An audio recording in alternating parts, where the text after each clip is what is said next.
Hey everyone, and welcome back. We're diving deep into a topic that's, well, pretty crucial in international relations: polarity and power dynamics. Yeah.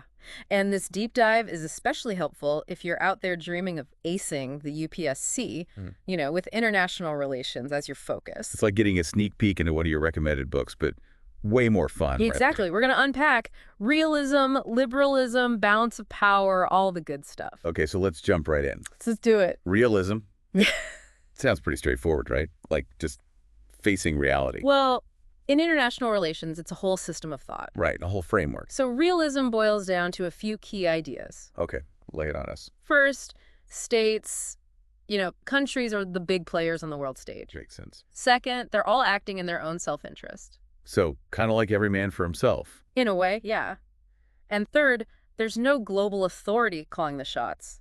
It's what we call an anarchic system. Oh, I see. So no one's really in charge. Right. It's kind of like Uh, imagine a giant game of strategy. okay, I'm picturing a chessboard, like with countries as the pieces. Exactly. And everyone's trying to come out on top. Okay, so constant power struggle. You got it. But how do they actually measure this power? Is it all about, like, military strength? Well, military might is definitely a factor, You but gotta be more. that's not the whole story. Realists also look at things like economic power, Hmm. technological advancements, Right. even diplomatic influence. Oh, so it's a lot more complex than just, like, who's got the biggest army. Yeah, it's like a really complex equation with all these different variables at play. So it's about resources and influence overall. Exactly. Now, within this whole realist framework, there's this idea of balance of power. Balance of power. It's basically the idea that states naturally try to prevent any one state from becoming too powerful. Okay, yeah. So no one country dominates. Right, because if one side gets too heavy, the whole thing becomes unstable. I get it, like a seesaw. Exactly. So states will, form alliances, build up their military, engage in diplomacy, all to try and maintain this balance. It sounds exhausting, keeping things balanced all the time. It is. It's the reality of international relations. Okay, so we talked about power, we talked about balance. Now, what about this thing called polarity? Ah, yes. Polarity. So basically, this refers to how many major powers or poles there are in the international system. Okay, so like how many big players are there on the chessboard? Exactly. You can have a unipolar system, One superpower calling the shots. like the U.S. after the Cold War. Right. And then there's bipolar, like during the Cold War. Exactly, with the U.S. and the Soviet Union as the two dominant powers. I remember reading about those times. Those were tense. They were, and neorealists, they actually argue that bipolar systems can be more stable than you might think. Really? Why is that? Well, when you've got two superpowers constantly going head to head, Mm-hmm. they kind of keep each other in check. I see. So neither one wants to risk total war. Right. It's like a high-stakes game of chicken where no one wants to swerve first. But wouldn't that be super unpredictable? Like any miscalculation could be catastrophic. Absolutely, and that's one of the criticisms of neorealism. So what about a system with more than two poles? Multipolar. Ah, yes. Multipolar systems. Now, this is where you have multiple major powers all competing for influence. So more players on the chessboard. Wouldn't that make things even more complicated? And potentially dangerous. Well, some realists argue exactly that. They say that multipolar systems are just inherently more unstable. Because there's more room for error. Yeah, more room for miscalculations, alliances shifting all the time, and the potential for conflicts to get out of control. Makes you think about World War I, right? Wasn't that a multipolar system gone wrong? Textbook example. Yeah. Now, looking at the world today, with China and India rising. Are we headed towards a multipolar system then? That's a great question, and one that realists are grappling with right now. And I guess what does that mean for global stability from their perspective? That's the million-dollar question, right? The rise of new powers definitely shakes things up and creates new uncertainties. It's like, will this lead to more conflict or will we find some new kind of stability? Right, it's a debate. But one thing's for sure, understanding these realist concepts helps us make sense of it all. Yeah, it helps us, analyze the choices that countries are making on the world stage. Exactly. Okay, so realism gives us this, maybe kind of pessimistic view of international relations. Yeah. But what about other schools of thought, like liberalism? Right, liberalism. It brings in a whole different perspective. So it's not all doom and gloom. Not at all. Liberalism brings in this idea of cooperation and harmony. Oh, wow. So they believe that states can actually get along and work together. Yeah, they really do. They see potential for lasting peace, not just temporary truces. Okay, that's a pretty different outlook. Less about who has the biggest stick and more about Finding common ground. exactly. Yeah. But how do they explain this cooperation? Right. Why would countries choose to work together if they're all about their own self-interest? Well, liberals argue that states actually do have shared interests, Hmm. and that cooperation can actually benefit everyone.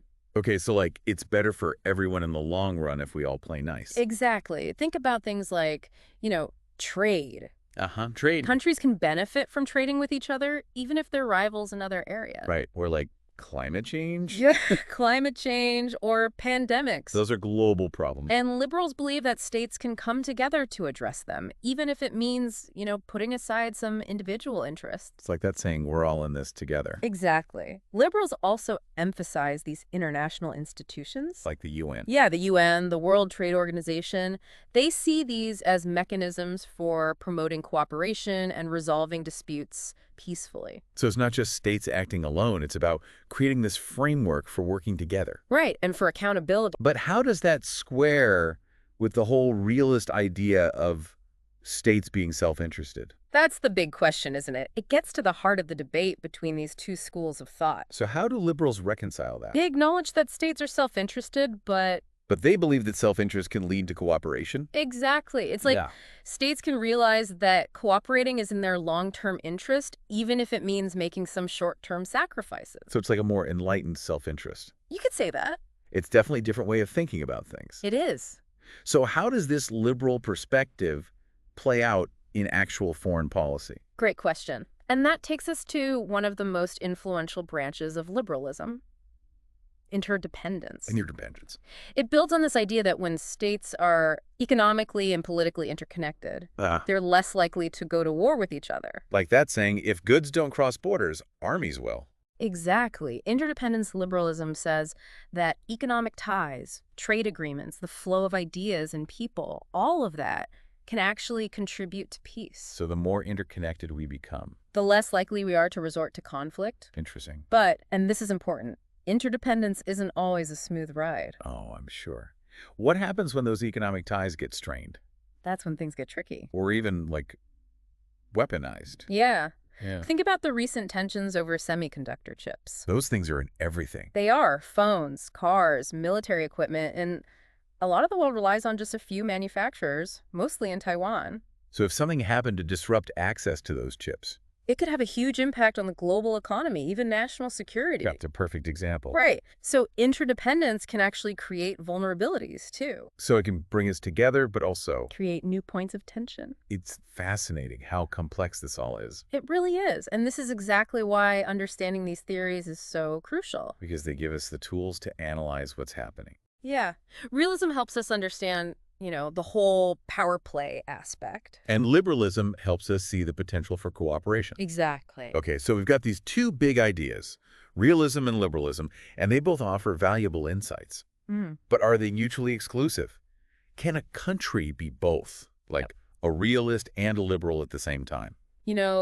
Scholars have been debating that for decades. Not true. The reality is most countries operate somewhere on a spectrum between those two ideals. So they pick and choose depending on the situation. Right. They might prioritize national interests in some areas, but embrace international cooperation in others. It's about finding a balance. Exactly. A balance that serves their overall goals. It makes me think about, like, everything that's happening in the world right now. New alliances, trade wars, climate change. We can view all these through the lenses of realism and liberalism. Absolutely. It helps us understand why countries do what they do. Yeah, and what the consequences might be. Like the EU-US alliance, Australia, the UK, the US. A realist might see that as a move to counter China's growing influence. The balance of power. But a liberal could also point to the potential for cooperation within that alliance. Right. Sharing technology, coordinating defense. It's not always a zero-sum game. Exactly. It's really helpful to see how these, seemingly opposite theories can work together to give us a clearer picture. A more nuanced understanding. Especially for those UPSC aspirants out there who are trying to analyze global politics. Yeah, for sure. But remember, everyone, This isn't just for academics or exams. Right. These are tools that anyone can use. To understand the world. Why countries act the way they do. What's shaping the global landscape. Exactly. It's about being informed citizens. Yeah, being able to engage in meaningful conversations about what's happening in the world. So we've unpacked realism. We've explored liberalism. And touched on how interdependence complicates everything. We've covered a lot of ground. But before we go deeper, I think it's important to take a step back and really highlight the key differences between these two perspectives. Absolutely. Let's distill it down for everyone. And especially for our UPSC folks, this is where we connect the dots. Okay, great idea. What are the really important takeaways? Got it. Let's do it. Okay, so we've laid out the groundwork, but let's get practical here. Yeah, let's actually see how these theories play out in the real world. Right, because for our UPSC folks, this is like the application section of your study guide, right? Exactly. Theories are great, but they got to connect to what's actually happening on the world stage. Totally. It's like you have all the pieces of the puzzle, but you need to figure out how they fit together. Perfect analogy. So let's start putting those pieces together. We were just talking about interdependence, liberalism, and how being interconnected can actually promote peace. Right. Can you give us some concrete examples of how that works in real life? Oh, there are tons. Think about the European Union. It started as just an economic thing managing coal and steel production after World War II. Right. The whole idea was if you're economically tied together. You're less likely to fight each other. Exactly. And look at the EU now, a major political and economic force. It's amazing. Started as a way to prevent conflict, and now it's this whole new level of cooperation and integration. A testament to the power of interdependence. Right? Absolutely. But this goes beyond just regional groups like the EU, right? Oh, yeah, for sure. Think about global supply chains. Okay, yeah. Yeah. Like the phone I'm using, the clothes I'm wearing. Exactly. Components from all over the world. It's true. Creates a shared stake in stability and prosperity. So it's like a built-in incentive to cooperate. In a lot of ways, yes. But we got to be realistic, too. Interdependence has its downsides. Oh, definitely. Mm. What happens when those economic ties get strained? Mm. Or even, used as a weapon? That's the big question. Think about those tensions over semiconductor chips. Oh, yeah. I've been hearing about that. These tiny things are in everything. Smartphones, cars, even military equipment. And we rely on just a few manufacturers, right? Yeah, mainly in Taiwan. So if something disrupts that supply... It could have a huge impact on everyone. Exactly. The global economy, national security. So interdependence can make countries vulnerable, too. It definitely can. It gives countries leverage over each other. We see that with economic sanctions all the time. Exactly. It's all about leverage. So it's a two-way street. Definitely a double-edged sword. Interdependence. Yeah. It can promote cooperation, but also create new points of tension. It's fascinating how complex it all is. It is. And this is where understanding these theories really comes in handy. Right.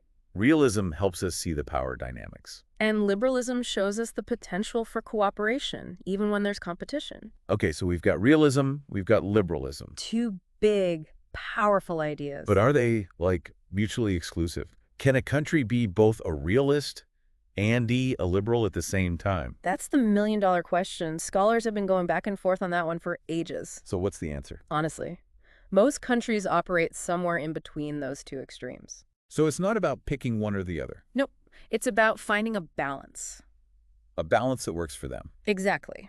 They might prioritize national interests in some areas, but embrace international cooperation in others. Depends on the situation, right? Exactly. It depends on their history, their position in the world, their domestic politics. And what's happening globally at that moment. Right. All those factors come into play.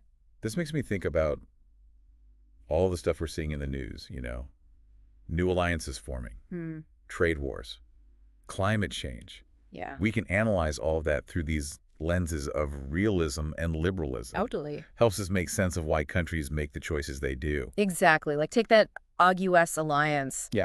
Australia, the UK, the US. Right, right. A realist might look at that and say it's all about countering China. Yeah. Classic balance of power move. But then a liberal could say, hey, there's potential for cooperation there too. Sharing technology, working together on defense. It's not always about one side winning and the other side losing. It's really helpful to see how these two approaches, they're not always opposed. They can complement each other, They give us this more well-rounded understanding of what's going on. A more nuanced perspective. Especially helpful for our UPSC folks who are, trying to make sense of it all. Totally.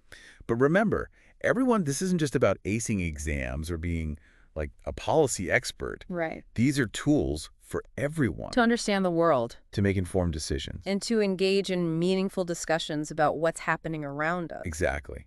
Which is why we love doing these deep dives. It's all about sparking curiosity Challenging assumptions. and empowering people to think critically about these big issues. Well said. We've covered realism, liberalism, interdependence. A lot of ground. But before we wrap up, I want to leave everyone with some key takeaways. Yeah, let's distill it all down. Especially for our UPSC listeners, this is where we connect the dots and highlight what's really important. Sounds good. Let's do it. Okay, so we've talked about realism, liberalism, all these complex ideas. But what does it all really mean for, the average person, especially if you're studying for the UPSC? Well, it means you've got the tools to analyze what's happening in the world like a pro. Think of realism and liberalism as like two different lenses. Okay, two lenses. Yeah, you can look at the same situation through each one and get completely different but valuable insights. So it's not about picking a side, but using both to get the full picture. Exactly. Like, let's say you're analyzing a conflict, like the one in Ukraine. Okay, you're great. Through a realist lens, you focus on the power struggle between Russia and the West. The security concerns, right? Exactly. And the potential for things to escalate. But then you put on your liberalism lens. And suddenly you're thinking about the role of the UN. Diplomatic solutions. Yeah, and sanctions. So you get this much deeper understanding by looking at it from both sides. Exactly. You see the underlying causes, the potential ways things could play out. That's the kind of analysis the UPSC examiners are looking for. Showing that you can think critically and apply these theories to real-world situations. Yeah. And remember, this isn't just about passing exams. These skills are valuable for everyone. Whether you're like a diplomat or just an informed citizen. Exactly. So to everyone listening, especially our UPSC folks, don't just memorize these theories. Internalize them. Make them your own. Practice applying them. Debate with your friends. Form your own opinions. The world needs more people who can think critically about global affairs. I love that. And hey, this is just the beginning, right? There's so much more to learn. Oh yeah, tons. Keep reading, keep questioning, keep exploring. That's what it's all about.